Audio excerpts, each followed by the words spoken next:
In front of me is UMIDIGI G5 Tab, and today I would like to show you how you can operate apps permissions.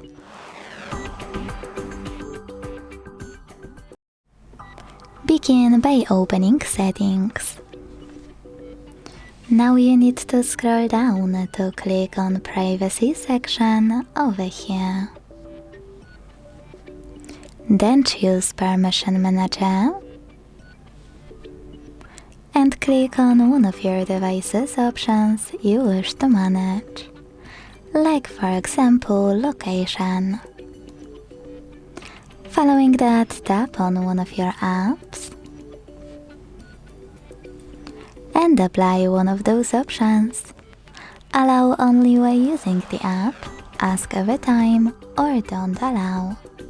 I will go with the first option, so when I tap and go back, I can start calendar just gained access to my device's location when I'm using it.